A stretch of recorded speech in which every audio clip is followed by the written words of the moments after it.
Good morning, Commissioners, Chief Choi, Mr. Sibley, Madam Secretary, Inspector General Matthew Barragan, Mr. City Attorney Carlos De La Guerra, and members of the public. Today is Tuesday, May 20th, 2025.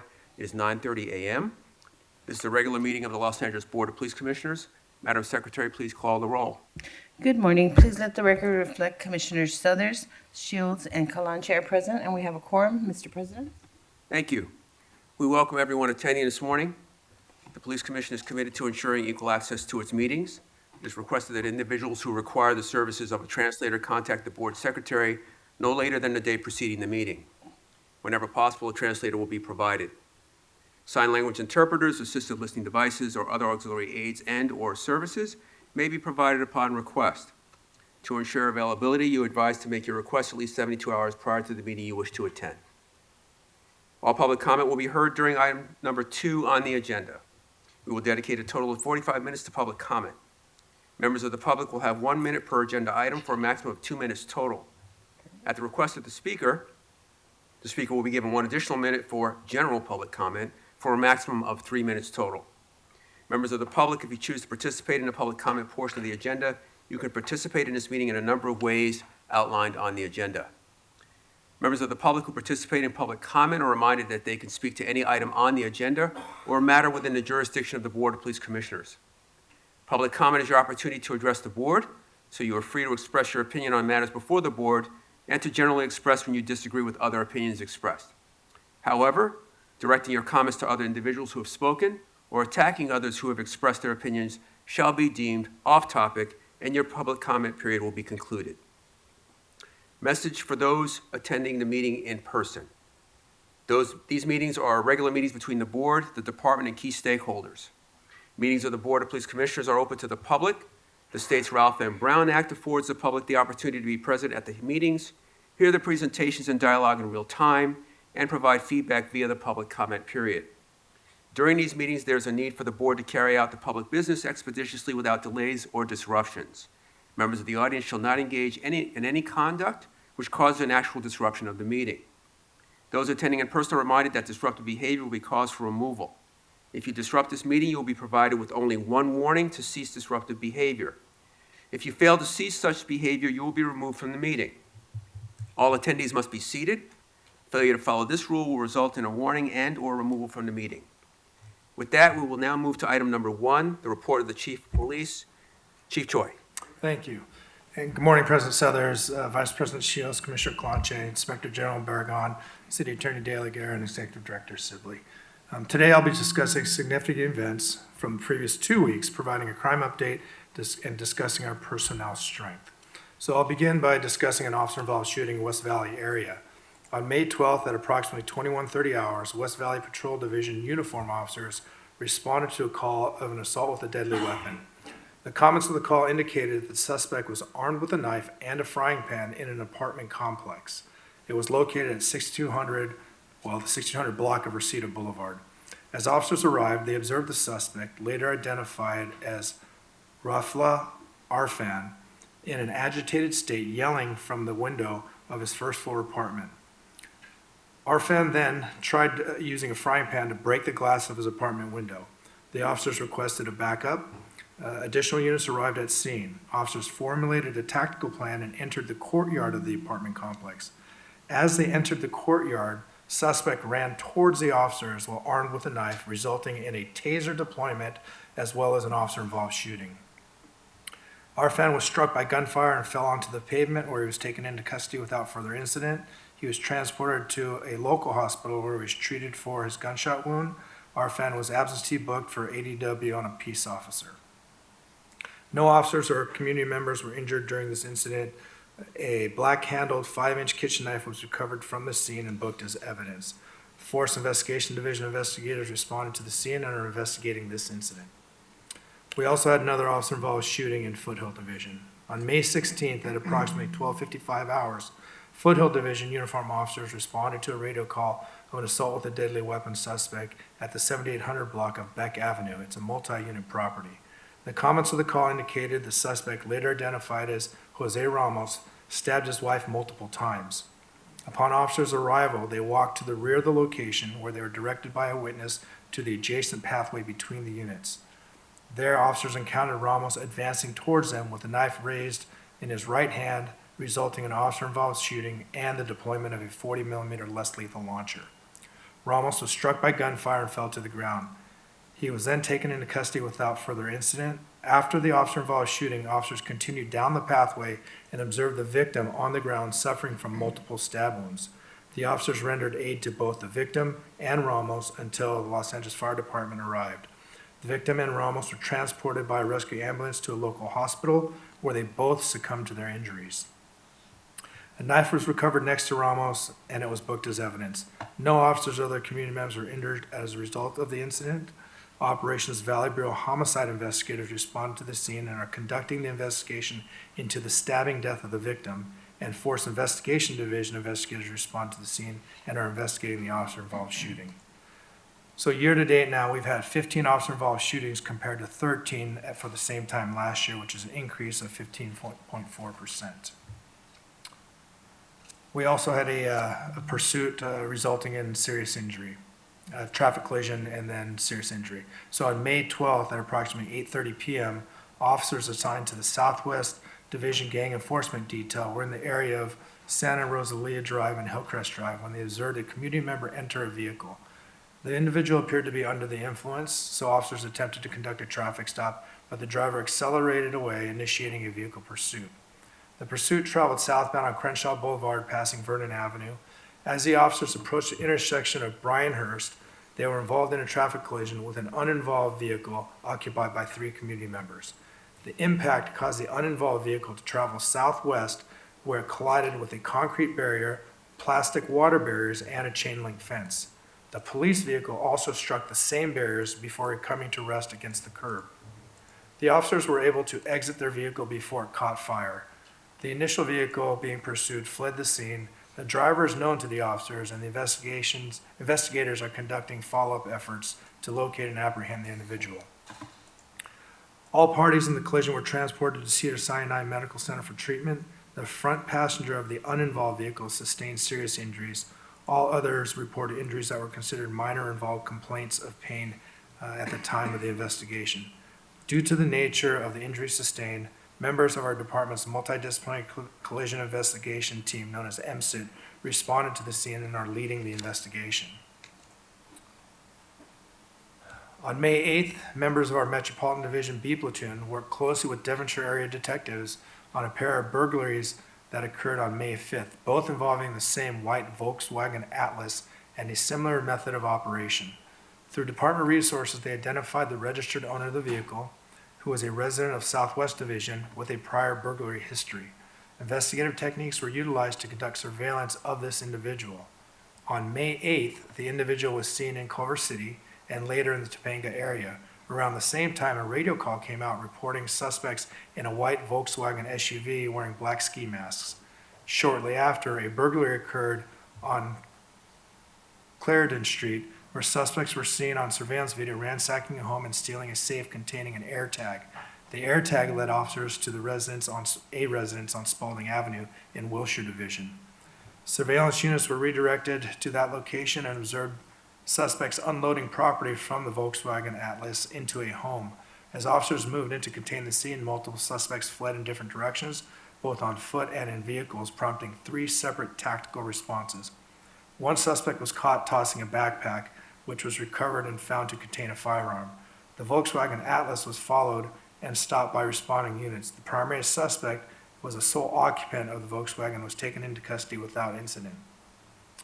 The vehicle contained clothing matching that seen on the burglary surveillance footage.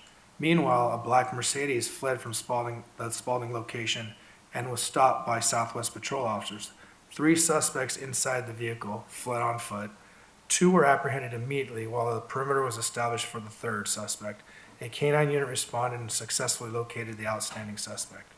All 5 suspects observed at the Spalding location were taken into custody and transported to Wilshire area. Search warrants were served at both the Spalding address and the primary suspect's residence. A total of 3 firearms were recovered, 2 of which were tied to prior burglaries in the Devonshire area. This operation highlights the excellent cross-divisional coordination and effective deployment of investigative tools and field assets. We also had an arrest of a South American theft group. So on Tuesday, May 13th, 2 female Colombian nationals were arrested by Topanga Division for conspiracy to commit residential burglary. Their arrest followed a series of at least 3 residential burglaries that occurred on the same day and were linked through surveillance footage and vehicle descriptions. At approximately 8 p.m., one of the females was captured on surveillance video approaching a residence in a white Audi. She rang the doorbell. She knocked several times before leaving. Moments later, a gray Ford Fiesta was seen parking in front of the residence. The homeowner arrived shortly afterwards and observed unknown suspects inside the home using flashlights. The suspects fled to the rear of the property.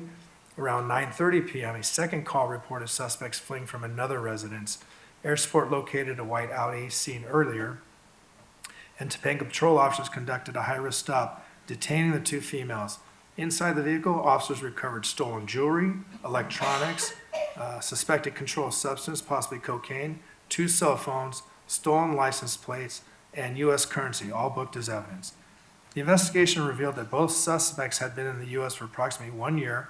One of the women had a prior arrest for larceny in Connecticut, while the other had no known criminal history. During interviews, one suspect admitted to targeting homes with no cars in the driveway. She would knock on the front door and confirm no one was at home before coordinating with unidentified male accomplices, who would then break in through the rear. She did not disclose any further information or details about the male suspects.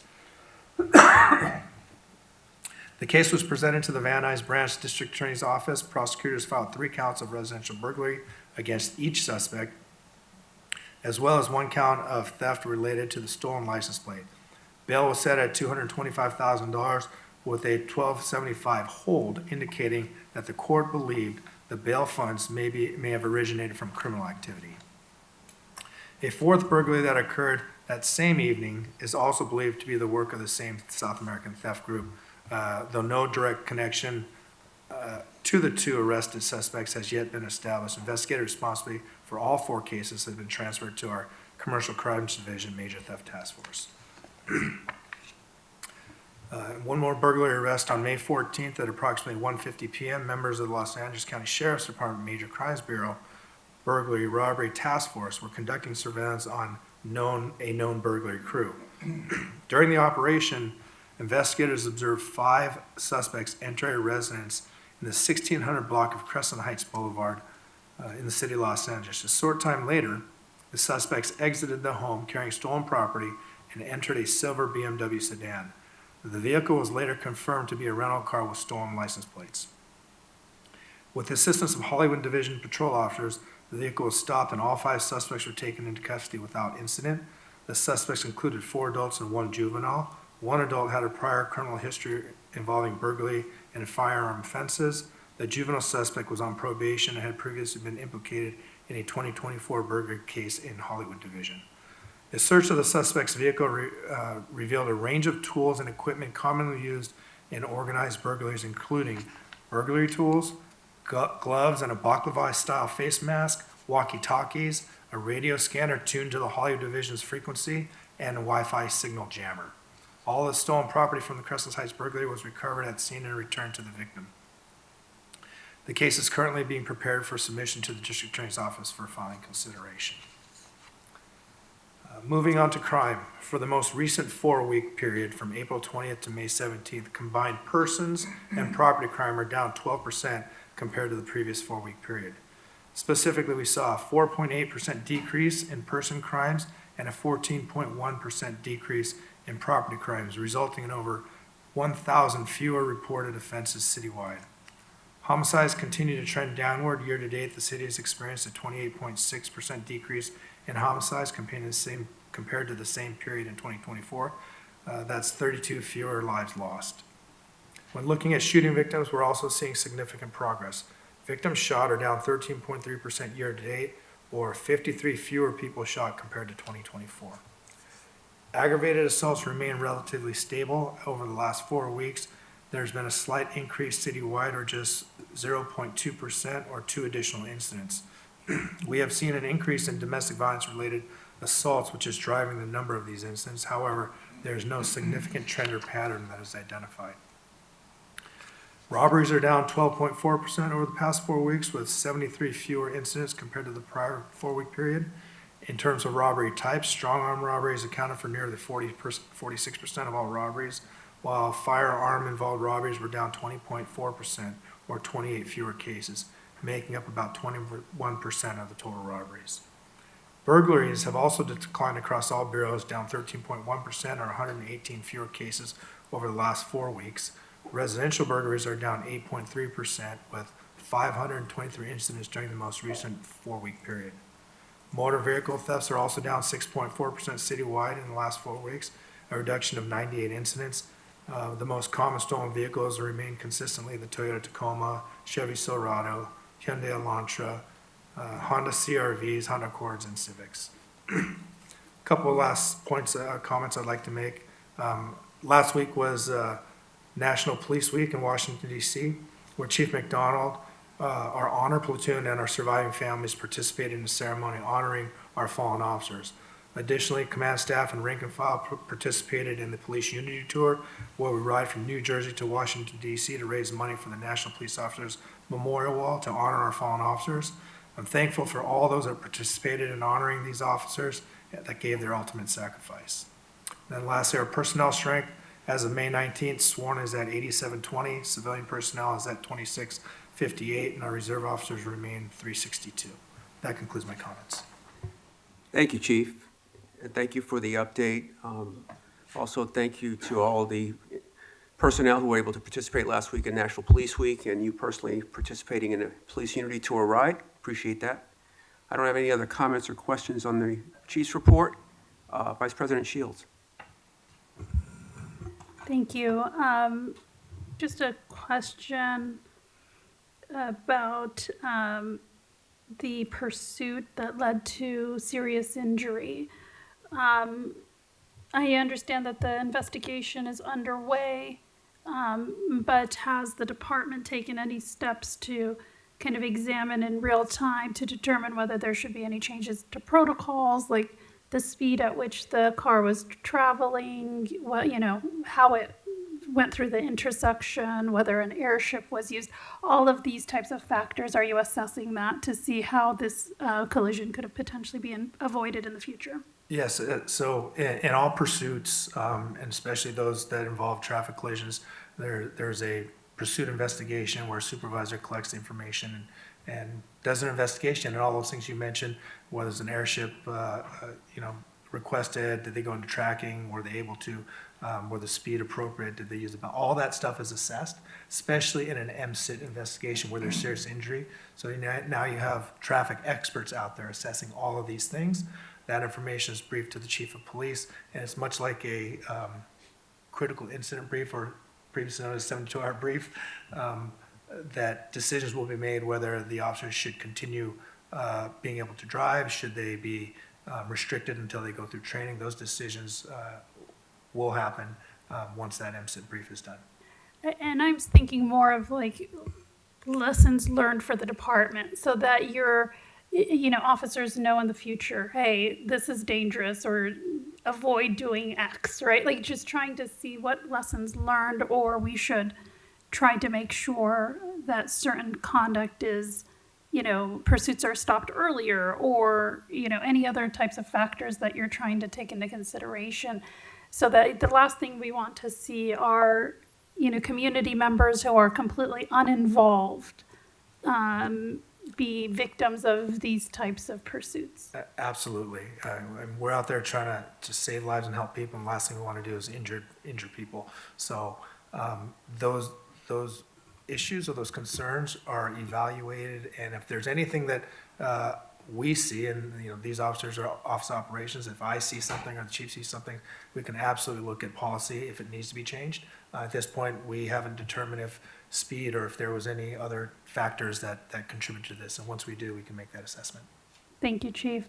And thank you for the updates on the significant arrests that were made in your participation in National Police Week. I also want to send my condolences to the Los Angeles Sheriff's Department, who lost a very young deputy yesterday in an off-duty traffic accident. I think these are And again, with the officer-involved shootings that occurred, those will be assessed and evaluated at a later date, subject to the investigation that's ongoing.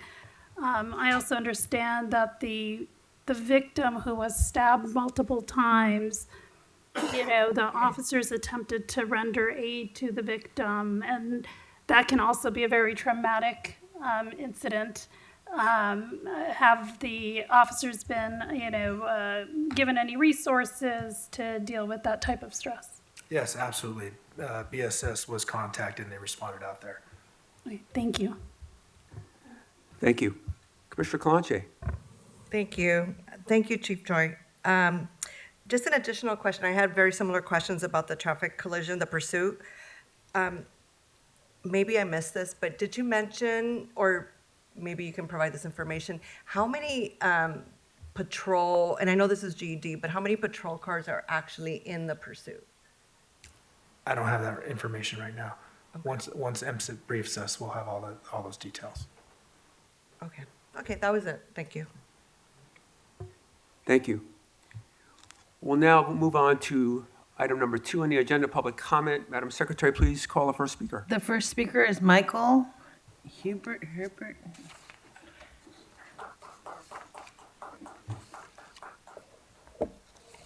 Hi, guys. I'm Michael Havoc. I'm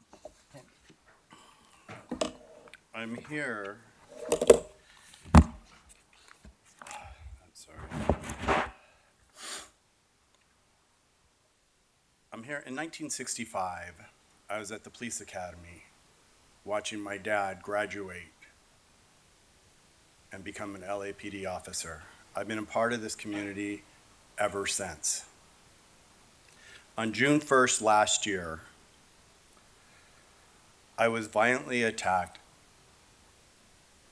and falsely arrested by a sergeant of LAPD. I'm a peaceful protester.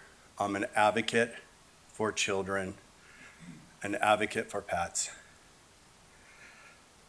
I was going to Scientology to say goodbye to the other advocates that were out there protesting against Scientology, about the kids that are inside Scientology. I was here probably 6 weeks ago reading a letter.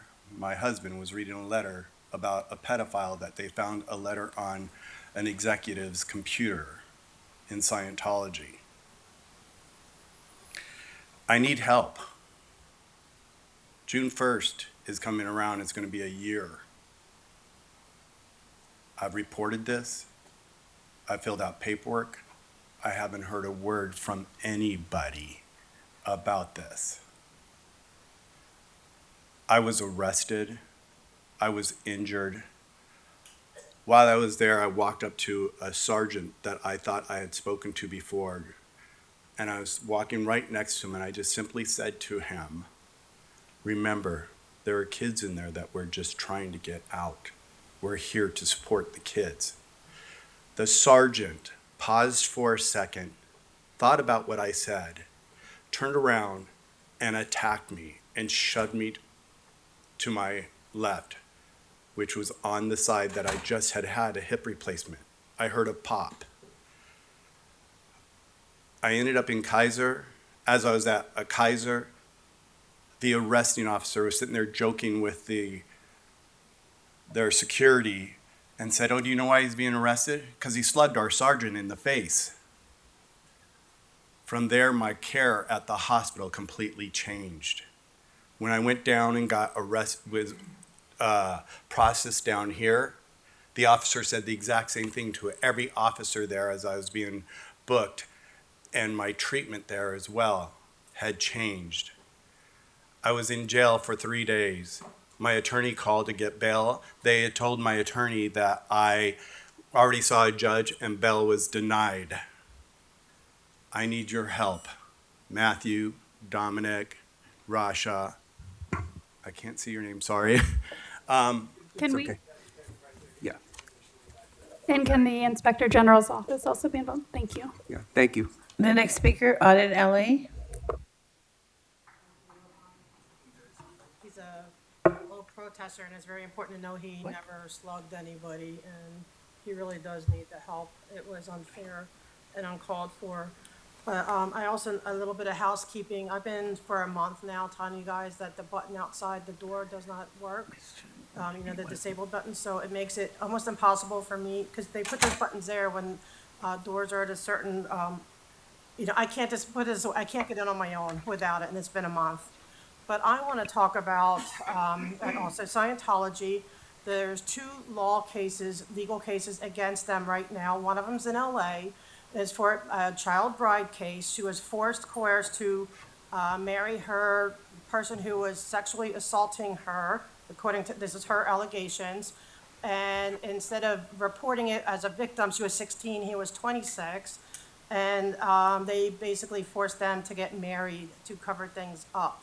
So there needs to be laws changed as far as children, youth being able to get married, first of all. But second of all, with this case pending here in LA, there's also another human trafficking RICO one in Florida right now. I do not believe that Scientology should be on your CPABs until these cases are cleared. To me, they're not in good standing if there is a child bride victim case and it's before a court here in Los Angeles.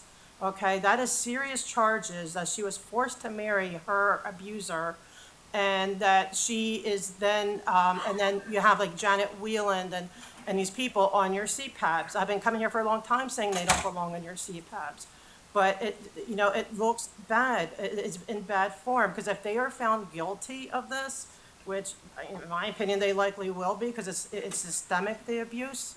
How bad does it look that they're advising LAPD? Like, the people who are forcing children to marry their abusers, allegedly, okay, that they're giving you advice, on what to do in this community. It's ridiculous. It has to stop, and I'm going to keep coming and saying I'm going to go to the CPABs, and then like Hollywood Division is even kind of have like private CPAB meetings now. They don't want the public there. Even I don't disrupt. You know me, for how long have I been coming here? Well, one time, because okay, but that was a protest, okay. But other than that, I'm respectful. I am, I'm just coming here. I am supporting the children and the seniors and the elders, and I don't want anyone being forced to marry their abuser because they refuse. And look at the Danny Masterson case. Those victims were not allowed to seek help. They're not allowed to go for help. It's illegal. They cannot do it. So when you finally have a case that comes to court, and I can understand, well, if there are so many victims, why aren't they all coming to court? They're not allowed. And there's a lot of pressure for them not to. And there's a lot of fair gaming that goes on when they do. They're going through a horrible thing. So I'm asking you to look at this case. It's Jane Doe versus Gavin Potter. It's here in Los Angeles. It's serious. And please get them off your CPAB in the meantime. Thank you. The next speaker, Andrew Gravener.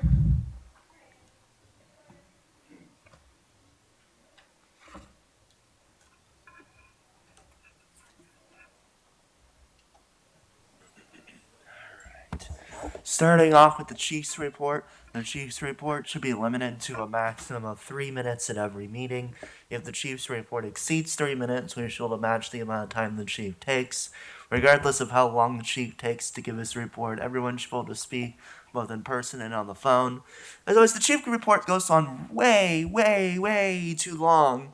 We've got other stuff to do today. We don't need to sit there 15 minutes of propaganda and such. Just say the necessary information, and then the Chief can shut up for the rest of the meeting.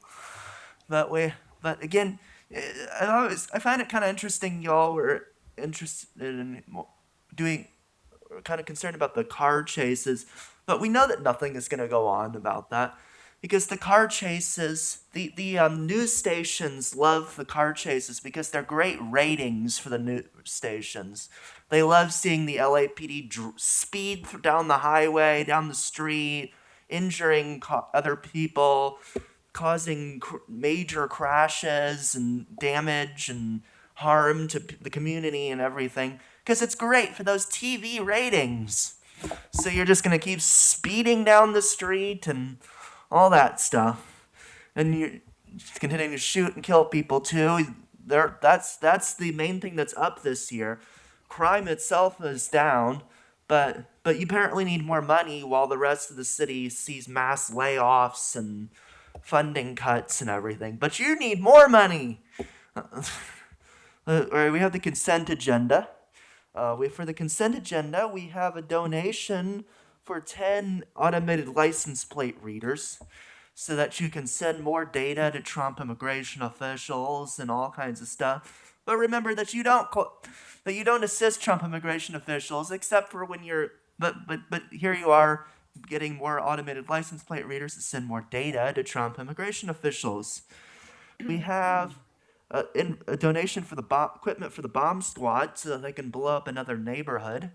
We have donation for Custody Services Wellness Day, $3,000. We have a donation for $5,000 for the Training Division Concert Band. We have a donation for the Metro Division. We have, that includes a police dog.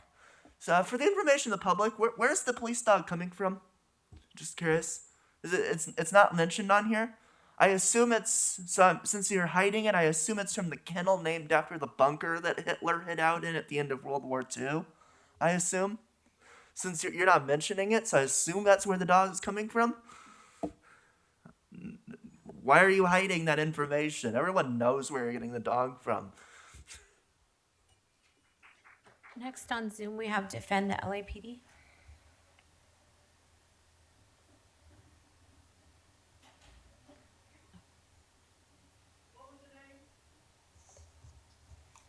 Defend the LAPD, you're on. I don't think we can hear. Okay, we'll move on.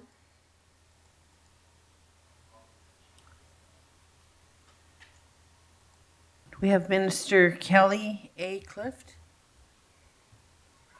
William okay.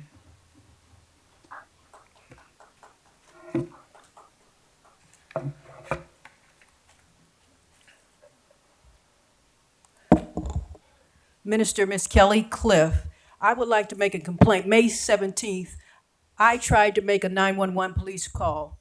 I was not able to make the police call. Someone answered the phone and said, as if I was playing on the phone, and I was not playing on the phone. And whatever was going on in Washington, D.C., it would not have interfered with me making a police report to get the police to come to my apartment and take a police report. Because Washington, D.C., the White House, they know all the police chiefs. They know all the police chiefs. They know you, former police chief, and you did absolutely nothing to help me choke the first Asian police chief. A Spanish police officer broke into my apartment, committed sexual acts against me. The first black female, Karen Bass, the two of you go together. First and first, doing nothing. First and first. Karen Bass issued a $1 million settlement check and gave it to a short little Spanish female police officer. I'm not a homosexual, never have been, don't want to be, and not interested in changing my gender. So whatever happened in Washington, D.C., they know who is being honored. They know whether you're doing your job or not. You were the perfect person to break what was going on because it was interim. When Karen Bass made it public, why don't you want to be police chief? Apparently it was interim.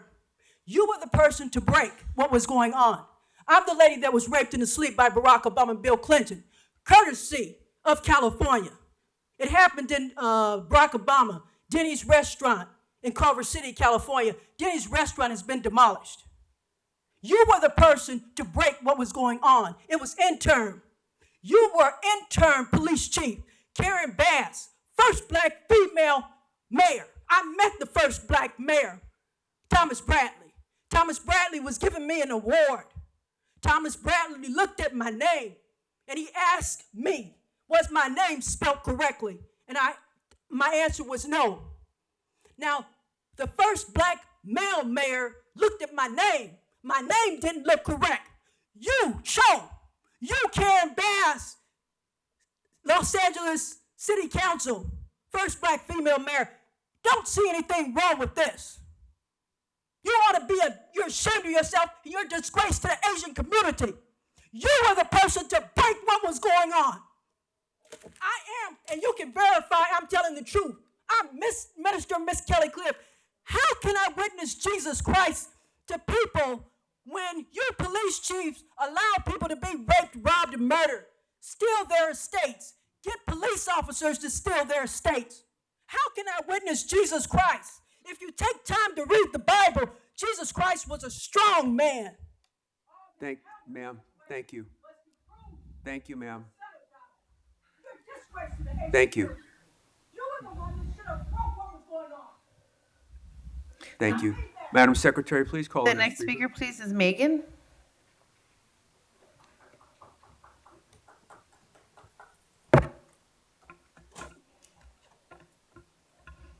So on Sunday, it'll be 5 years since the murder of George Floyd. What have you done? What has changed? Is LAPD less racist, more transparent, more accountable, less deadly? Southers, you gave an interview on June 15th, 2020 to a website called Life After Hate. It's an organization who claims to be dedicated to helping people leave their lives of violent extremism.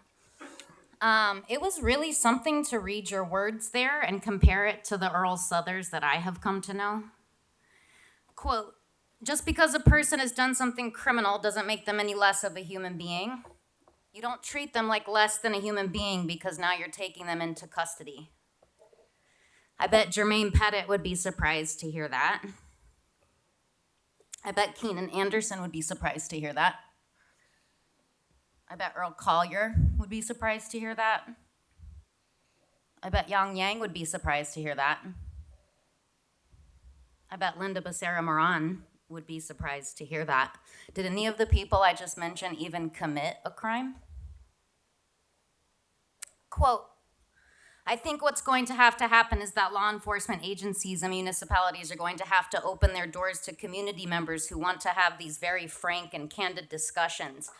I'm a staunch advocate of civilian oversight. You started your tenure as president of this commission by delivering a gross little self-congratulatory speech about how you're going to start holding quarterly community meetings. How many did you hold before you gave up? 3? 2. Definitely didn't have one in Q4 2024. I haven't had one this year. You don't want frank and candid discussions with the community. You forcibly remove them when they want to have frank and candid discussions about your cover-up of child molestation at the Santa Monica PAL. You have decreased public participation in this meeting. In 2020, the public had 2 minutes to speak on every single agenda item, and that was after the agenda item was actually presented, and now it's 3 minutes total. No matter how many agenda items are crammed on there because you cancel meetings every other week. You've canceled 5 this year, 5 out of 20. How many more people need to be killed? How many more families have to speak their loved one's name into this microphone while you sit there, stone-faced? Or on your best day, Kalanche, call for some fake reports created by the people responsible for the murder. How's that going? Okay, the next speaker will be Matios Kadane. And for the record, we are having issues with the Zoom public comment contacts, so we will continue with in-person only. So on the updated task force report, just a couple things to say about that. We've already listed out all the ways that LAPD collaborates in information sharing and just straight up helps out ICE during raids with traffic control, as folks have witnessed. But I think it's really telling that LAPD, the department, felt comfortable, sharing an incomplete report to this body. I think they see you guys for what you are, the rubber stamping body that you are. And I also think it's really telling that, that they felt fine kind of proceeding with that bit of information. And I think it's really indicative of the fact that LAPD wants to be a secret police department, right? We see that through legislation. We see that through the fight back against the Watch the Watchers community tool. And so just kind of naming how ineffective this body is, how much of a sham it is, and the true intent of this department. I want to mark the 33rd anniversary of the '92 rebellion, especially as we think about the killing of George Floyd and the subsequent righteous calls for abolition, even defunding that have come as a result of that. And I want to, even thinking back to the 1992 rebellion, thinking about Operation Hammer that preceded it, the onslaught that Black and brown communities received, the killing of Latasha Harlins, the beating of Rodney King, all these justified, righteous instances of rebellion and resistance have been in response to true violence by these bodies. At a very young age, I encountered the Wikipedia page for the 1992 rebellion, and it was characterized as a military conflict. And it was actually listed as two kind of, opposing sides, where one side was rioting Black and brown community members, and the other was Korean shopkeepers, the LAPD, and the National Guard as one consolidated force. Just now, I pulled up the Wikipedia page for this event, and it lists the parties to this military conflict as rioters and looters, listed as Crips, Pyrus, Bloods, Mexican Mafia, Florencia 13, MS-13, and 18th Street Gang, and the other side being government forces, with the United States, state of California, armed civilians, notably from Korean American communities, defending property from rioters and looters. Dominic Choi, I know you said you didn't join the LAPD as a direct result of the 1992 rebellion, but you did list witnessing the looting of stores as a notable memory in CBS interviews specifically, if I remember. And I do want to talk about even the inefficacy of the Board of Police Commissioners and even Community Police Advisory Boards, CPABs, which were a direct result of these riots in some ways. And I want to frame them as what they are, because we see, since then, as Megan listed all these names, and those aren't even all the names, Oscar Leon Sanchez, there's so many more that have been killed by LAPD. The violence hasn't stopped, but it is a function of counterinsurgency to mask that violence, and that's what this body is. I yield. Cody Ball.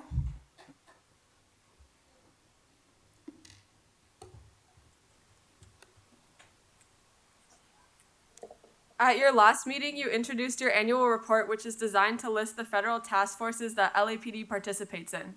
Your report supposedly lists the purpose, place, people, and arrests made by the task forces. The reality is, you lie. You lied last meeting, and you're lying again in this report. No oversight or rubber stamping on your behalf will obfuscate the truth of LAPD's collaboration with ICE and federal immigration enforcement. In fact, I can list instances in which you lied last week and then tried to cover it up this week. For example, the Regional Internet Crimes Against Children Task Force 2 weeks ago listed that the task force consists of LAPD and 4 other agencies. This week, LAPD has updated that it collaborates with 102 agencies on that task force, including 4 ICE HSI offices. The ICE Border Enforcement Security Task Force that LAPD collaborates on was listed as consisting of 3 agencies just 2 weeks ago, but this week it has been updated to include ICE Enforcement and Removal Operations, the U.S. Marshals, Customs and Border Patrol, LASD, and the LA Port Police. The Police Commission referred to these as LAPD having to make minor corrections. LAPD is lying about who it works with and on how many task forces. No amount of reports, revised or otherwise, will hide the realities of your violence. From ALPRs to task forces, reports on your collaborations do nothing but demonstrate to the public a fraction of the violence that LAPD commits daily. Instead of abolishing the violence of LAPD, this commission just writes reports on it. Fuck you, I yield my time. Kuyen Ball.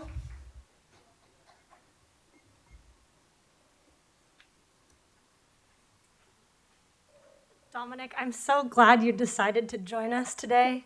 Matios already mentioned some of your comments, but I have another quote from you in which you say, quote, "There's no mystique in this department. We're open. We're transparent. We're welcoming, and we're here to help." And so it's super, super awesome that you fucking lied to us 2 weeks ago. You all, as Cody mentioned, released a bullshit report in which you lied. You silly gooses released a report with so many inaccuracies that you had to come back because you were a little bashful 2 weeks later with 3 more pages to your report. While we were all here sitting, we had to listen to your babbling in which Rasha asked, quote, "Are we sure these are the only federal agencies or other agencies involved in this JTTF, Joint Terrorism Task Force?"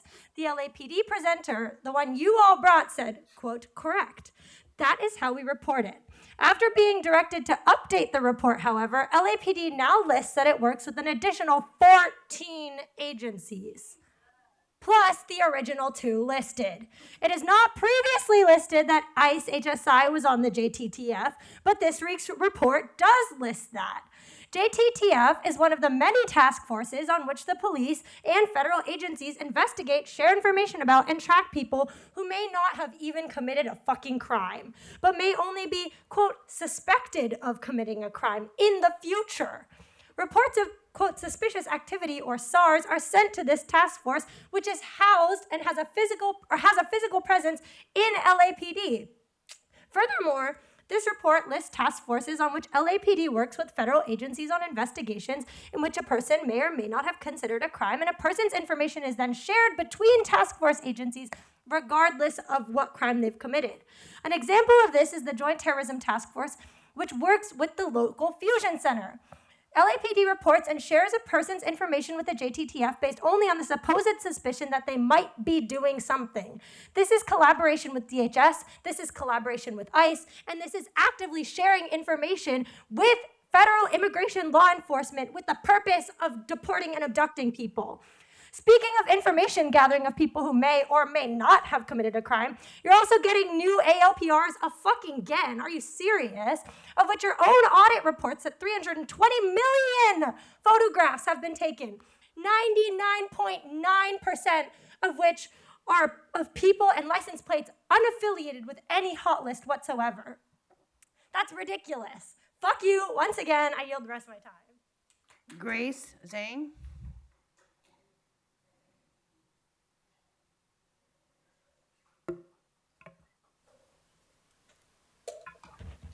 What we are witnessing today is not public safety. It is the continuous consolidation of a counterinsurgency infrastructure funded by white wealth, shrouded in philanthropic legitimacy, and deployed to criminalize Black and brown communities under the guise of security. The Los Angeles Police Foundation, a private slush fund for the LAPD, funnels elite capital into surveillance technologies like ALPRs with zero public input.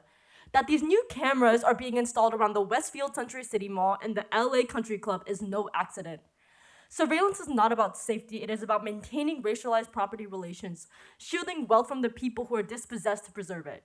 And when that surveillance data is funneled into federal fusion centers and shared with ICE, CBP, DHS, Marshals, and more, this city becomes a node in a national surveillance network of racial violence, deportation, detention, and death. The farce of Item 3B is compounded by the lies in the LAPD's so-called Immigration Enforcement Task Force report. 2 weeks ago, you claimed LAPD was collaborating with just a handful of agencies. Now you've added dozens more, but the truth is, the full scope of LAPD's entanglement with federal repression cannot be quantified. It is foundational. These task forces function not on fact, but on suspicion. They don't just criminalize behavior, they criminalize existence. The commission sits here week after week, rubber stamping budgets, donations, and policies that expand LAPD's reach. You do not provide oversight, you provide cover. The violence is in the infrastructure and you're its agents. And there's no peace for those who orchestrate state violence. None of you deserve a moment's rest while your hands remain soaked in the calculated violence and brutality you call oversight. Like Megan said, how many more does it take? The deaths of people who are loved, of families who have to come here to beg you to care, will live on your conscience forever. They're murdered by LAPD, but that is on your hands too, and you have to bear that burden for the rest of your lives, and even though you're not looking or listening or caring, just remember that. Hamid Khan.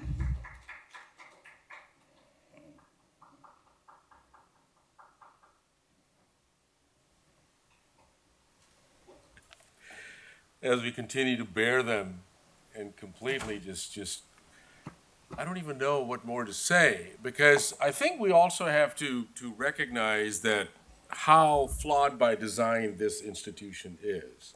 Next year is going to be 100 years for the Los Angeles Police Commission. 1926 is when it was formed.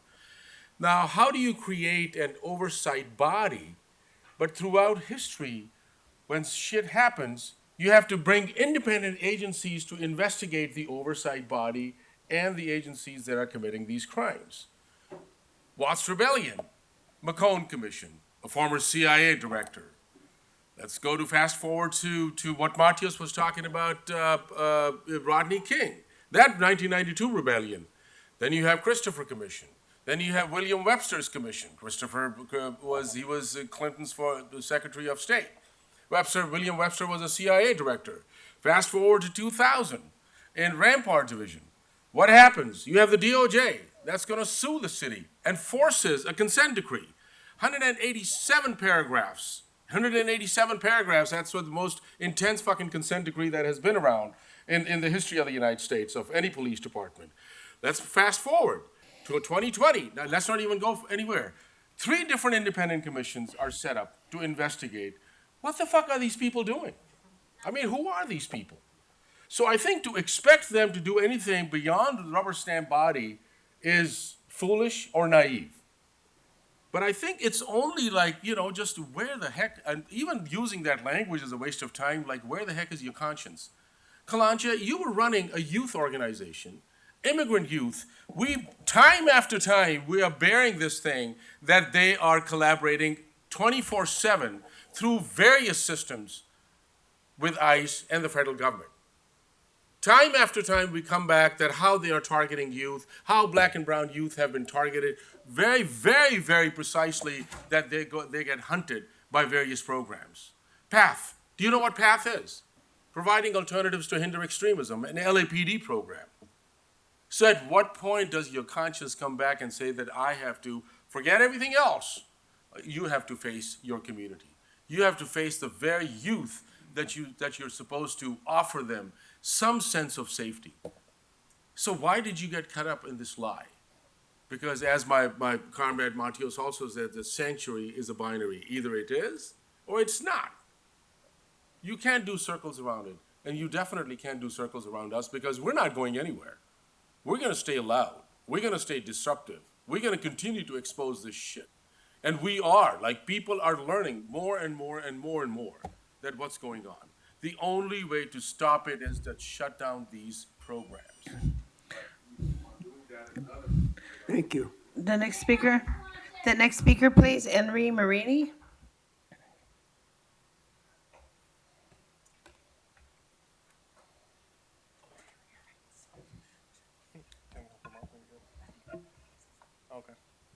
Yes, hi. Good morning. My name is Henry Marini. I traveled a great distance to be here.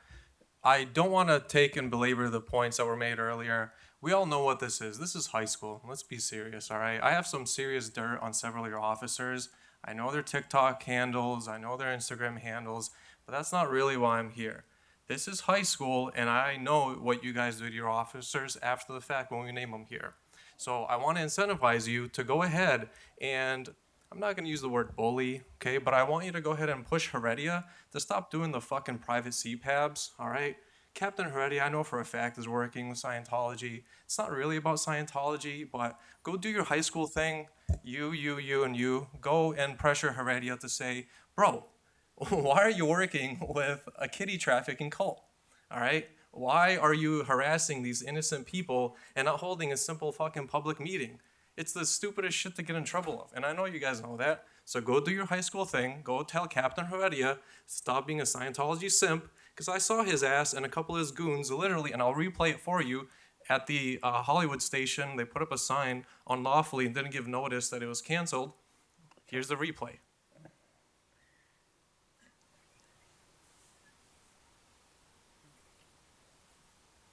And that's why this is high school. I caught his ass. I stood there for 40 minutes afterwards thinking that he knew nobody, well, he was expecting nobody to be there, but I caught his ass, all right? I also heard him literally audit LA, and I heard him in the fucking station, all right? He was in the back office pretending not to be there. So, again, this is high school. Can you please just do your high school fucking thing? Text him right now, message him on Instagram, tell him, bro, why are you canceling CPABs? It's the dumbest shit to get in trouble over, and you're a fucking captain. That's what Captain Heredia does on his free time. He messages people like Janet Whelan, Moxon, and all these other shitbags that are part of Scientology. So please, do your job as high school bullies. Go pressure Heredia to stop doing the canceling and the unlawful no notice given of CPABs, all right? Honestly, it's the easiest shit. Other thing, please do tell Ishmael Peinato, the Scientology mole that works over at Northeast, I said hello. I'll give him my best and warm regards. Tell him I wish him well. I'll likely see him in court soon, but do give him my very warm regards. Tell him I love him. I wish him all the best. And to please also tell him, if he could, to stop lying on his police reports. That would be really great. I don't think it's too much to ask. I think even more beautifully, he admitted on his own police report when I was bullshitly charged with a misdemeanor vandalism count, which I, to this day, only activist that fucking beat Heidi Soto and gave her the middle finger, and I caught her ass on a video recording admitting she knew the charge is bullshit. So please, do your high school thing. Thank you. Sir, if you want to make any complaints, can I ask the department and the Inspector General's office to follow up with this individual? Yeah, Jonathan Foster. Investigator that'll be outside in the lobby with you.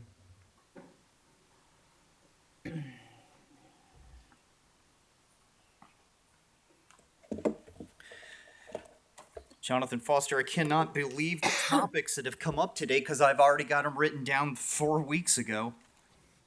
One is, though, just so all over the place. Commissioners should state how they were selected or chosen. Did you ask to be here or were you selected to be here? That's a very important concept. There was a guy, Groft, he was chopping down trees with a chainsaw. The first thing that, when I heard the report, first thing comes to my mind is, what is the color, race, religion? Most important, religion and nationality of this guy. Where is he from that he would be chopping down trees here? What mindset does that? George Holliday, he's the guy that filmed the police beating of Rodney King. George Holliday, he died of COVID.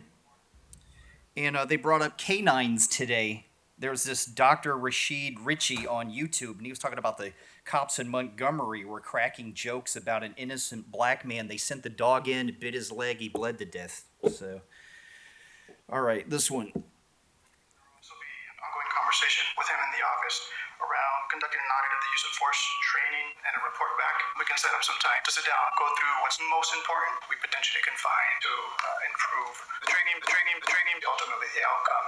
The training, Either the training's wrong.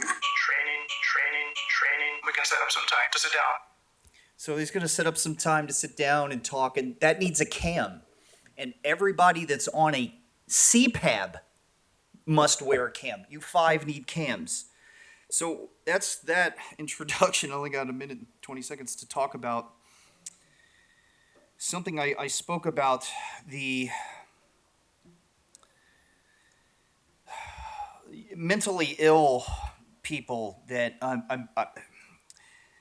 this is not in your jurisdiction, really, right? It's not in the jurisdiction what I'm going to talk about, but you are the people that could go up the food chain with this concepts. And again, these mentally ill people, how much sugar and caffeine are they on, right? How many stimulants are these people on? What is their hydration level? It seems like every one of these mentally ill people had to be monumentally dehydrated, right? They have no proper sleep, no omega-3s. They don't eat raw vegetables. They're not on a multivitamin, stuff like this. And then they on a lot of caffeine, a lot of sugar with no hydration. And then they end up getting in a conflict with the police department. And so something has to be done about this. But these people are alone, like Wilver Blanco, alone. Linda Sarah Moran, alone. Takar Smith and Yang Yang were with people, but they were still dehydrated and on stimulants. And hydration is phenomenally important. Thank you. Maybe you could talk to the people up. Thank you. Thank you. That is our last speaker, sir. Thank you, Madam Secretary. We'll now move on to agenda item number 3, consent agenda items. We have items 3A through I today. I'm going to pull 3A, 3C, and 3D. Vice President Shields, are there any items you would like to set aside? No, thank you. Thank you. Commissioner Clancy, are there any items you would like to set aside? I'm going to pull 3A, 3C, and 3D. Can I pull 3B, please? 3B? Okay. So with that, I move that we adopt the recommendation for board action on items 3A through I, except items 3A, 3B, 3C, and 3D. Is there a second? I second. Moved and seconded. All in favor, say aye. Aye. Motion carries. Thank you very much. Item 3A is the Executive Director's report for relative proposed fees for special services established by the Board of Police Commissioners, and Executive Director Sibley has a correctional revision to that report. Mr. Sibley. Thank you, Mr. President. So, correction on page 2 of the report, there's a subheading that reads LexisNexis. Second paragraph under that subheading, which refers to percentages of requests for traffic reports that were made through LexisNexis. The correct percentages are 71% and 70%. Respectively, and those were confusingly presented in the report. But correct numbers 71 and 70. Thank you, sir. Fellow commissioners, are there any questions or comments, further comments on item 3A? Hearing none, I move that we adopt the recommendation for board action on item 3A. Is there a second? I second. Moved and seconded. All in favor, say aye. Aye. Motion carries. Thank you very much. Item 3B is the donation from the Los Angeles Police Foundation for automated license plate recognition camera equipment for West LA. And Commissioner Calanche, the floor is yours.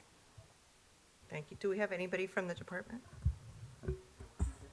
Yes, hi, I'm Captain Rich Cabalin from West Los Angeles Division. I hope you can hear me. Yes, we I'm can. on- Okay.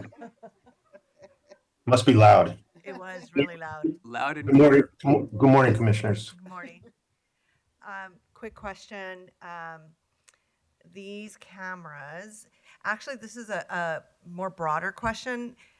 With the addition of these cameras or ALPRs, what is the total for the department? I don't know if you know this question, but. Commissioner, I don't have the exact total that we have department-wide. I know we have approximately 60 already operating in West LA Division. And I think that number might be a little bit larger because a lot of those are operated privately.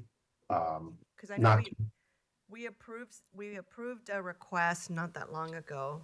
So I'm just wondering. So that last request was we have 6 cameras installed right now on public thoroughfares that went through the Police Foundation, and ITB is monitoring and installing those. And that was for the Cheviot Hills area. And this is an additional 10. There's an additional 10 for the Comstock Hills area. So, and I think I asked this question last time. What happens when these cameras need maintenance? Who's responsible for that? So our ITB is responsible for the maintenance and the installation of them. We simply have access to them here at West. I can answer that for you. So in these donations comes a 5-year service maintenance agreement, including the cost of installing them onto light poles within the city of Los Angeles. That's all encompassed in this donation and the prior donations as well. Okay, so then after 5 years, they're probably obsolete and we need like a new contract or something like that? Either that or there can be updates or upgrades to the existing ones. We just don't know yet. Thank you. Chief, can we get, just for the commission's own information, a list of all the cameras that we have, whether they've gone through commission or are part of, because I'm assuming that there's others that maybe have not, I'm assuming this, that have not been approved by us because maybe they're just part of the department budget. Not sure. Right. If I could just put things in perspective, I that think would be I know where helpful, you're going thanks. with this, but so these donations, we have 10 this time. We had 60 prior, few others in another homeowners association earlier in the year. But you look at those and you're looking at maybe 100 or a little over 100 ALPRs that were donated. We have four mobile ALPRs that we can move, one for each bureau. We also have 1,500 ALPRs in our vehicles, 1,500 vehicles citywide, spread out throughout the city. So these really are a small drop in the bucket compared to our total inventory of ALPRs. Hopefully that kind of. And actually, that's just what I wanted to know. Yeah. Just to have a sense of, for my own education, I'll speak for myself, just what is the total of our, for lack of a better word, inventory or what we have, and then where this falls. That is The helpful. vast majority are in our vehicles, 1,500. These other fixed post ones aren't even close to that number. Okay, and then what happens to the footage? The footage gets archived just like any other our storage policy and retention policy. Okay, those are my questions. Thank you. Any other questions or comments? Okay, hearing none, I move that we adopt the recommendation for board action on item 3B. Is there a second? I second. Moved and seconded. All in favor, say aye. Aye. Motion carries. Thank you very much. Item 3C is the donation from Los Angeles Police Foundation for Emergency Services Division Bomb Squad equipment. Hi, Captain. How are you? Good to see you. Hi, Sarge. I think it's hopefully a simple question. It's mentioned here that with this purchase of the, I'm assuming the extended distance disruptor, the bomb squad's going to decommission the current 22 caliber rifles that we have. My question is, how many of those do we have, and what happens to them when they're decommissioned? Thank you. Good morning, Commissioners. I'm Captain Mario Mota with the Emergency Services Division. To my right is Sergeant Trina Bluff. She's the officer in charge of the bomb squad. So we have two 22 caliber bolt action rifles in our inventory. Once they are decommissioned, we will send them back to Training Division for disposal. I mean, they've reached the end of their life cycle.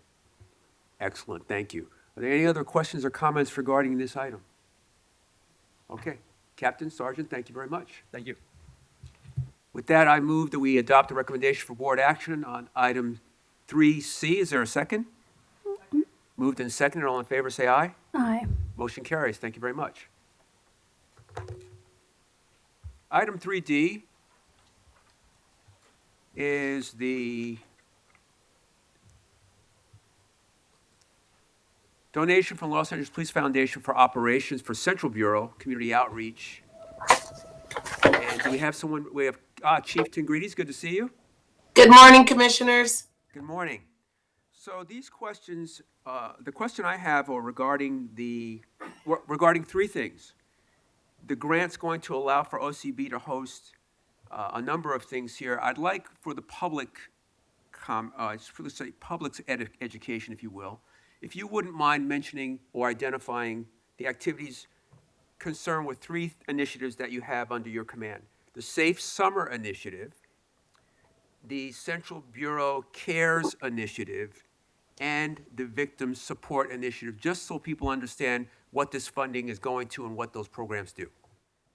Yes, good morning, Commissioners, and thank you for allowing me to address that. When I got to Central Bureau, one of my primary responsibilities and expectations was community outreach and engagement and being victim-centered within all of our Central Bureau commands.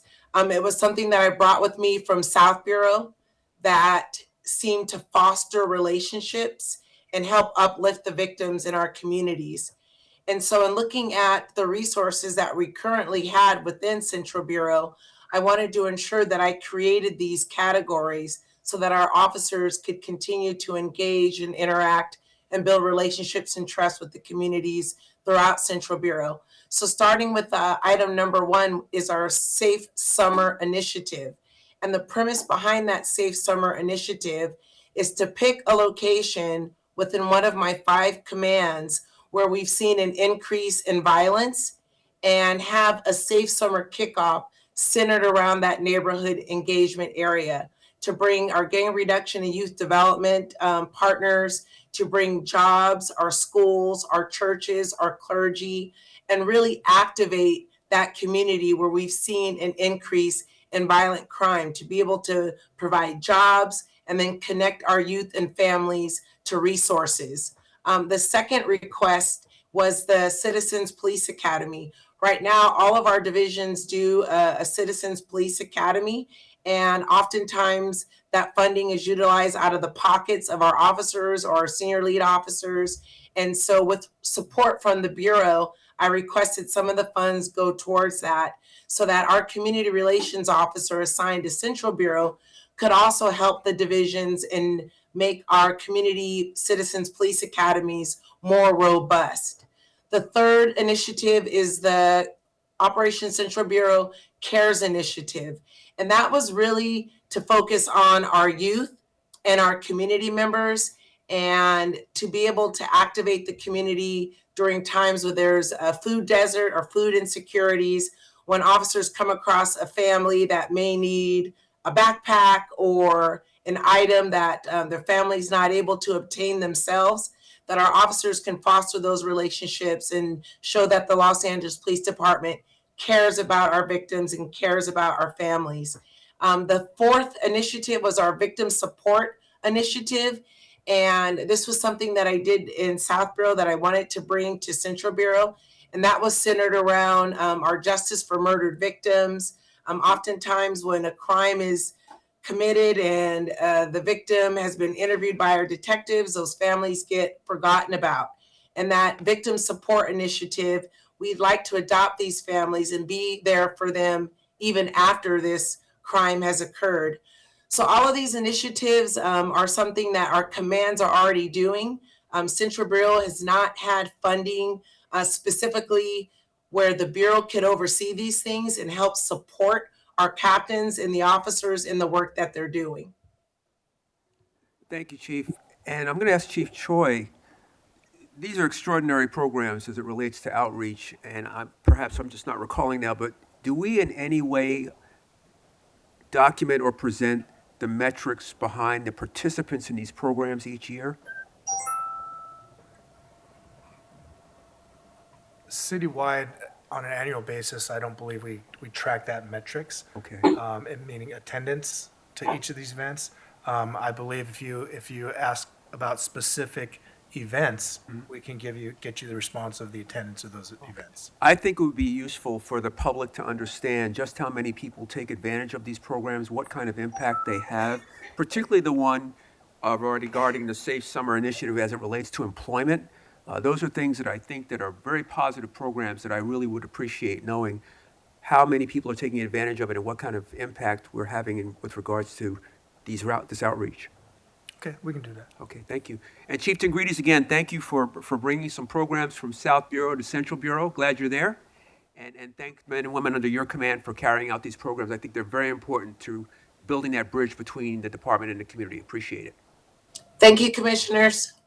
Thank you, Chief, for your leadership. We really appreciate it, and keep up the great work. Thank you. And with that, I move that we adopt the recommendation for board action for item 3D. Is there a second? I second. Moved and seconded. All in favor, say aye. Aye. Motion carries. Thank you very much. I think we're okay. Okay. We're going to move on to agenda item number 4, which are the regular agenda items. We have a verbal presentation relative to the Asian American Pacific Islander Heritage Month.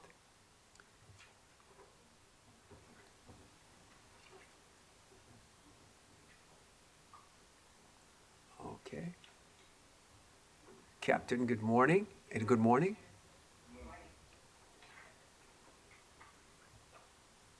And the floor is yours.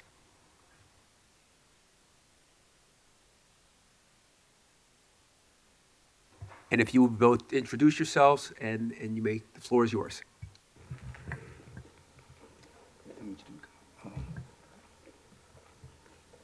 All righty. Good morning, Commissioners, Executive Director, Chief, Inspector General, and Counsel.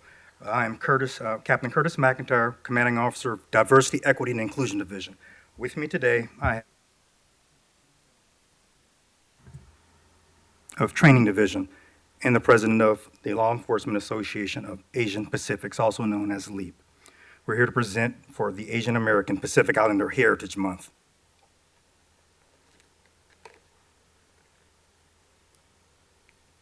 The genesis of AAPI Heritage Month.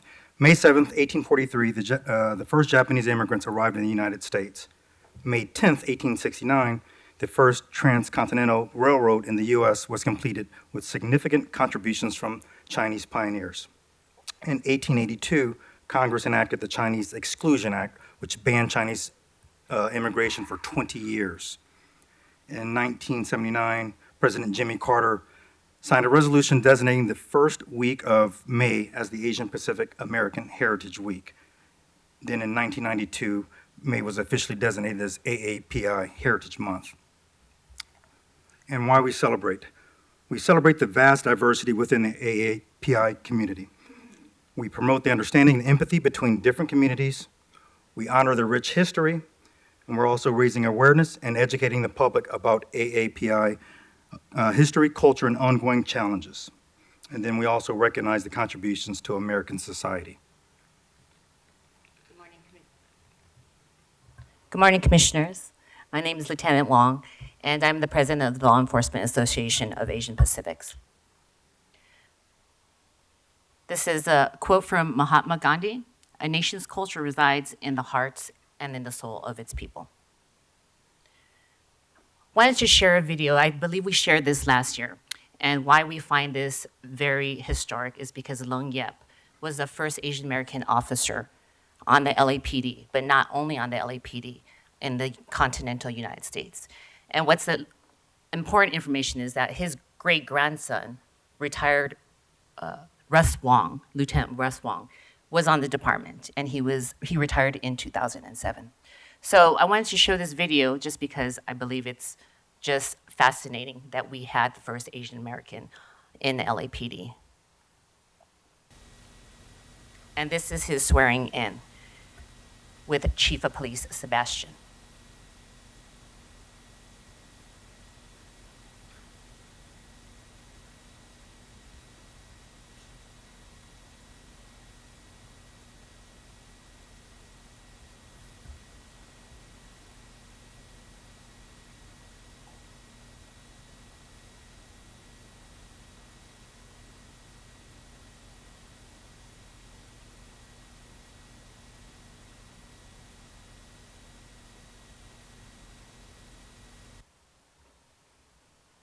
Thank you.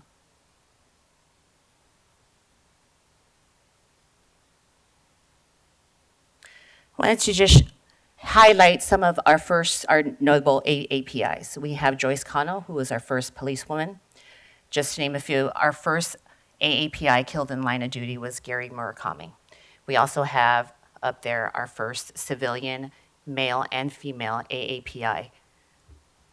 And a little bit of history that we have been all a part of is Dominic Choi, our first assistant chief and chief of police of LAPD.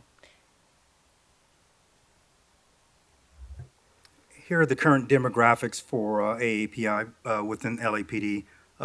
We're about 10.7% AAPI department-wide, approximately 16% of commanding officers.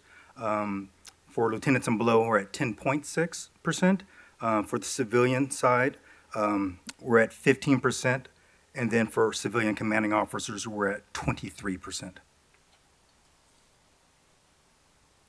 The Law Enforcement Association of Asian Pacifics is a nonprofit organization. We were founded in 1991, and we share innovative ideas and friendships and supports the interests of its diverse membership.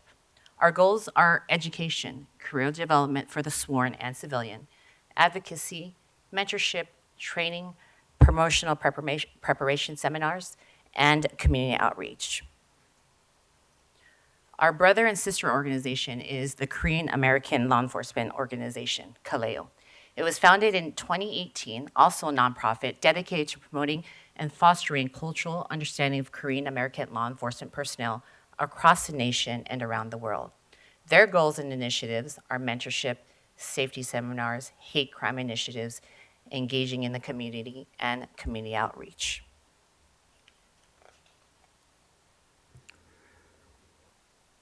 Here are a few recruitment flyers highlighting AAPI from Recruitment and Employment Division.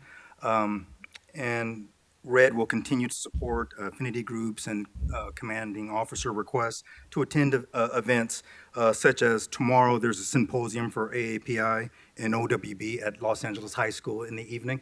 And so they'll continue to reach out throughout, obviously, our diverse community. And these are just some of the highlights of what RED is doing. And with that, we're available for questions. Thank you. Thank you for the presentation. Thank you for re-showing the video of the swearing in. Very interesting. Again, with all of the strides we've made and all of the great work that's been done, I know we're going to have still be pushing because the AAPI demographic for Los Angeles County is about 15%. So we're almost there at 10%. So again, I think it's really laudable that we're getting close to matching that demographic. That's very important. I don't have any further questions. I just think it's very interesting. There were a number of people up there in your slide who I've known over the years, especially Terry Acuni. I saw her go through the ranks and become the first sergeant. So thank you for sharing that with us. And I'll just defer to the other commissioners for any other questions or comments. Thank you. Thank you. Thank you. Thank you so much for the presentation. Always really appreciate it. And watching the video is like watching an old movie. But it's just, I think it should provide the department with great pride of the historicness and the fact that the first Asian officer is here in the department, was started here in the department. The one thing I would say for future presentations, both, for all of the different kinds of presentations that we receive, I'd also be interested in seeing a breakdown by gender because I think it's an important concept of intersectionality of both how gender and race can also impact the experience within the department and also show whether and how diverse the department is at various levels, like so command staff and other things like that, because I think that can potentially lose some of the progress, or it might put in context how much progress we've done in one sector and whether we need to make progress in another sector. And this is to say I'm never, ever, ever in favor of checking any boxes. That is not what I do. That is not what type of diversity I support. But it's important for us to identify whether say Asian women think that there's any barriers for anything, either entry into the department or advancement within the department. So seeing that can kind of identify, and just even with like the recruiting samples that you provided, I think that they're fabulous. It'd also be wondering whether there's any that represent Asian women, and whether when we're doing recruiting, we're going to places where we could potentially attract, women to the department as well. And so, so just thinking of that in context of just, I'm always interested on understanding and knowing whether there's any real or perceived barriers, or whether we could be doing more to attract and get the message out.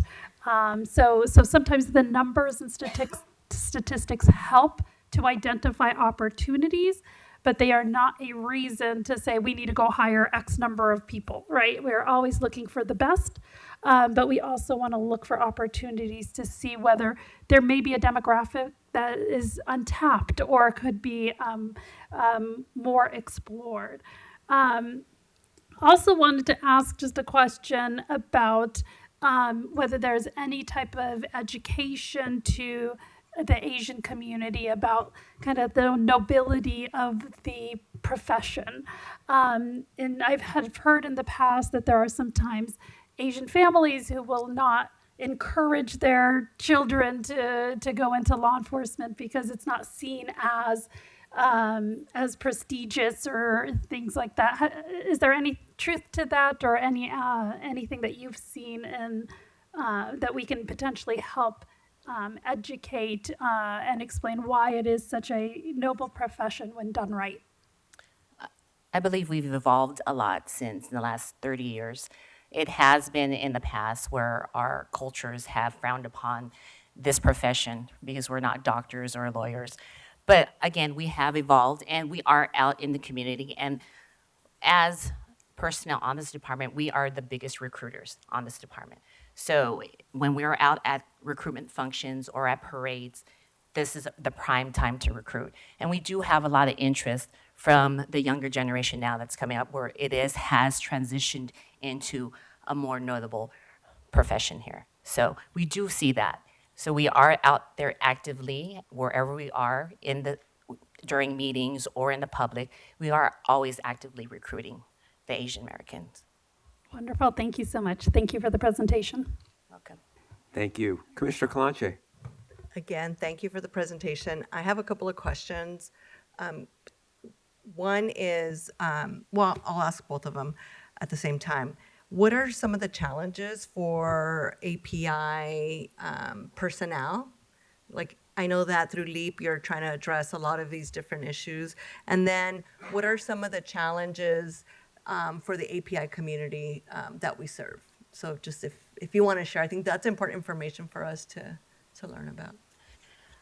Speaking from my own experience, I would say the challenges that we have faced is that, again, our representation has always been lower, and it comes back culturally, right, because of our family. Our family has not always been supportive, but it has, again, evolved and transitioned where it has become a notable profession. So, and what we see is that we have a lot of young officers who don't have mentors. They don't have the mentors that seek them out, or they're afraid to seek out mentors to climb up in the ladder to promote within this organization. So again, it is our best interest as Asian Americans on the department, sworn and civilian, to really become mentors for those younger on this department, because we have to have a succession plan. At the end of the day, we are all going to retire, so we all need to have some kind of stake in this organization where we groom and mentor others to become successful. So during retirement, we can be sitting on our couch and, if there's a successful protest or a successful event, and there are leaders up there leading that, we have all the stake in that, and we have that responsibility and investment in that. And as far as the community, again, the community AAPI, we're relatively very quiet. We don't ask for much help unless we're affected by it. And I think it's really what we need to do. Again, as officers, we need to go out into the community and educate the community and network with them, build and develop these relationships with community members so they trust us and they're able to come to us with information, whether it's crime information that can help us target or tackle certain crime trends that are going on, or if it's just to really just sit down and have coffee. That's what we need to do as officers on this organization, to really reach out to the AAPI community members. And I know as far as internally, there's working groups that have been formed through the chief of police and chief of staff, and a lot of the focus was mentorship and succession planning, and doing that across the board to help out certain groups so they can stay connected and be informed about promotion possibilities and all that. And so it's important that we continue to do that. To Jenny's point, the succession planning and helping people prepare for the future to replace us. And so that's part of the working groups as well. Thank you. That's great insight. Appreciate it. Thank you. Thank you. Again, thank you for the really interesting and incredible presentation. And like Commissioner Shields, I really appreciate the black and white movie from the swearing in. Really like those uniforms too. So, but thank you again. We really appreciate your work. Thank you. Thank you. We'll now move on to the last regular agenda item, which is the report relative to the Immigration Enforcement Task Force. We asked for some revisions. I believe I have Commander Hurtado. Good morning, Commander. Good morning, President. Good morning, Commissioners, Chief. Thank you. And if you'll bear with me, what I'd like to do is at least go on the record. You've come back and revised this report. I'd like to go on the record with the changes that were made for those folks who may be listening or watching who did not read the original report and may not have looked at this one, because we do appreciate the transparency and the fact that we are being accountable for all the agencies that the department is working with as it relates to immigration. So we can start with I believe the first correction was the Harbor FBI Violent Transnational Organized Task Force. HSI, which is Homeland Security Investigations, I'm not sure of the scope of their responsibilities, but I do understand that that includes ICE, and you've made that correction on that particular task force. I'm sorry, can you point us again to where the corrections happened? Sorry, starts on page 4, and it's the lower part of that page. It's the Harbor FBI Violent Transnational Organized Task Force. And the explanation there is that now HSI also includes ICE. Well, absolutely. And I have a list. Before we start, I wanted to be clear that the number of task forces reported was 27. And it still remains 27 task forces. What we're doing is detailing the sub-agencies that were also involved in the task forces. But the task forces reported remain the same. Correct. And that's what I want to point out today is where you've made those changes to identify every single agency that's on each task force. Correct. Not just the umbrella agency. Correct. Exactly. So we're here to to detail the sub-agencies that were also involved and exactly to comply with SB 54. Right. California Values Act. And on page 4, we did have Homeland Security investigations, but we added to each HSI or Homeland Security investigations, we added ICE. the acronym ICE in front of it. Perfect. To show that HSI is an umbrella under ICE. Okay. Thank you. And I think that was part of a lot of people's misunderstanding. HSI is under ICE. Correct. Moving on to the next page, for Operations West Bureau, the LAX Field Services Division Crime Task Force, again, the same correction was made there. Correct. And commissioners, please stop me if you want to stop along the way for each of the ones that I'm going to identify. So quick question. So we added the ICE acronym, right? Mhm. And then did we add more detail on the bottom? Or it was just adding the word ICE? No, the only thing that was changed is adding the acronym of ICE. Okay. Because last week, 2 weeks ago, the question was, where is ICE in these? Correct. What's their presence in these task forces and/or any other agencies that aren't identified? Correct. Okay. Okay. Moving on to the next page, Operations West Bureau, ATF Gun Violence Reduction Task Force, we added the Glendale Police Department. Correct. And that's it. Moving on to page 8, there was a pretty healthy revision there under Major Crimes Division for the JTTF counterterrorism squads. Previously, it just identified FBI and CBP, and then you can see all of the other local agencies, local meaning municipal and county agencies that are part of that task force that have been identified. Correct. Okay? What was the reason to add them? Or why weren't they added? Yes. Originally. Originally, we just thought that we were reporting, SB 54 requires that we report all task forces with all task forces with any federal agency. With federal and also the DHS participation. So all we did was just kind of keep it very broad. Got That there was participation by DHS or not, and then what was the task force. On May 6th, the commission asked me to go back and detail all the sub-agencies that were involved. That's all we're doing.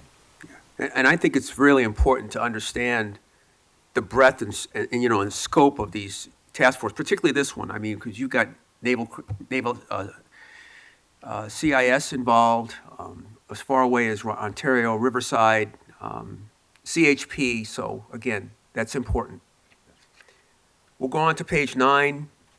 The Los Angeles Strike Force, we added again ICE, HSI, and the IRS. Under the Los Angeles BEST Task Force, and Commander, if you would explain a little bit, I see there it's for terrorism, narcotics, transportation, and human trafficking. LA BEST, we only had originally ICE and HSI and CBP, but now we have other agencies that you've identified. Correct. Originally, we just had HSI and CBP because those are subsections, Mhm. but we've detailed it to put the smaller, the arms under ICE, which is HSI and the ERO, which is the removal operations, and also continuing on with the United States Border Patrol, Federal Air Marshals, National Guard, LASD, and Port Police. Great, thank you.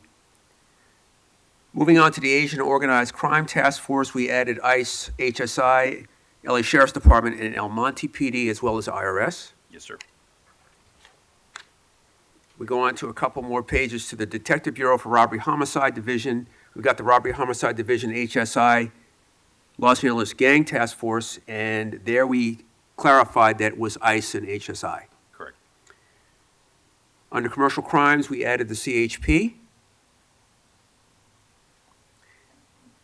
We clarified again on the Southern California High Tech Task Force that HSI included ICE. Correct.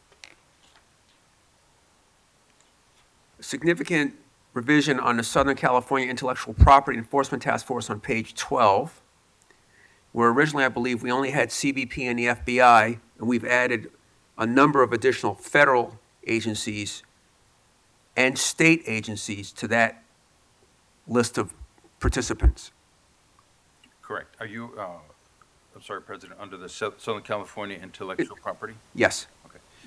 I do want to back up and be transparent. We did make a mistake on Cyber Fraud Task Force. Okay. It says that we did have, originally it said that we did not have participation by DHS. We've learned that the Secret Service is part of DHS, so we've added one, and then but it still remains 27, I'll explain after.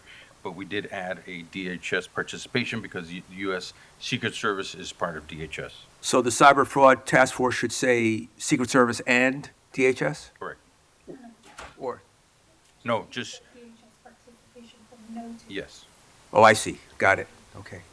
It is under DHS, under the umbrella of DHS. Thank you. Okay. And then under the intellectual property, originally it just said HSI, CBP, and FBI. And we've added the acronym ICE, and then all the other agencies that were involved, the Tax Fee Administration, Attorney General, Alcohol, Tobacco and Tax Bureau, FBI, California Department of ABC. Okay, thank you. Moving on to page 15, which is the Los Angeles Metropolitan Task Force on Violent Gangs, Criminal Enterprise 5. And there we added or clarified that it was ICE HSI as well as the United States Marshal Service? Correct. Okay. And I believe next to last, revision was on page 17, the Pacific Southwest Regional Fugitive Task Force. Commander, if you would explain to me, it's ICE ERO. What is ICE ERO? Okay. May I back up to page 15? Another correction I wanted to point out. On page 15, we did add ICE to HSI also. That said and page 16, we originally it said no participation under DHS. It said yes, but actually the DA is not under DHS, so that's going to be a no. And on the original document, it said yes. Got it. Thank you for that correction. That evens out the original. Add one, 27. subtract one, okay. And then with your ERO, ERO is a division of ICE. And ERO is, according to where we pooled, it's actually a division of ICE, and it participates in all aspects of immigration enforcement and the removal of individuals. Okay. Where HSI is an investigative branch that's cross-national, transnational investigations all over the world. Just curious, does the ERO acronym stand for anything? Yes, the ERO stands for Enforcement and Removal Operations. I see. Okay. Any questions on that one? Okay. And then the last one that I was able to locate was on page 18 under the Juvenile Division. And you've got 102 agencies identified in the attachment that's now part of this report. Correct. Okay, and so with that, I'll open the floor for any comments or questions from my fellow commissioners on this revision. Vice President Shields? Thank you for the updated report. The last time we were here, I just wanted to say I just want an accurate report. I think this just highlights the need to make sure when you're collecting information from others that you're all operating under the same understanding that it is complete. So thank you for going back and gathering the additional information. One question I had is that on page 2, there is a reference to the department having already submitted a DOJ form, Justice Data and Investigative Services form, earlier this year for each task force. I just want to make sure whether the department has looked at whether there needs to be any changes to those, whatever was reported to DOJ. The report to DOJ only asks for the number of task forces and the participation of DHS, which actually remains the same. But we'll go ahead and I'll double check that report that we send that it's accurate. Okay, yeah, especially going back to the one with the Secret Service, to the extent that was identified as no and needs to be changed to yes. I just ask that you go back and make sure that whatever's been submitted to California Department of Justice was accurate. Absolutely. Thank you. Thank you. Commissioner Kalanche. No questions. Thanks for the update and revisions. Again, thank you, Commander, for the effort here, and I'm going to move that we adopt the recommendation for board action for this report. Is there a second? Moved and second. All in favor, say aye. Aye. Motion carries. Thank you very much. Thank you. The commission will now recess into closed session. Thank you. The Board of Police Commissioners will now recess into closed session to discuss items numbers 5A, 1, and 2 in accordance with Government Code 54957.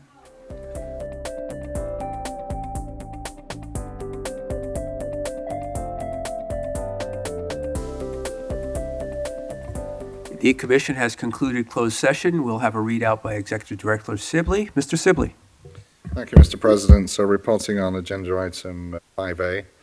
At the regular meeting of the Board of Police Commissioners on May 20th, 2025, during the closed session, the board made the following findings, all by a 3-0 vote. So for 5A1, which is officer-involved shooting 031-24, for tactics, finding of tactical debrief for 2 police officers 2, and a finding of administrative disapproval for 1 Sergeant 1. For drawing and exhibition of a firearm, in policy, no further action, 1 police officer 2. For intermediate use of force, in policy, no further action, 1 police officer 2. And for lethal use of force, in policy, no further action, 1 police officer 2. And for item 5A2, which is a non-tactical, unintentional discharge, case number 032-24, for tactics, a finding of tactical debrief for 1 police officer 3, and for unintentional discharge, the finding of negligent discharge, administrative disapproval for 1 police officer 3, and that concludes the report, Mr. President. Thank you. I move that today's meeting be adjourned. Is there a second? A second. Moved and second. All in favor, say aye. Aye. Motion carries. Meeting adjourned. Thank you.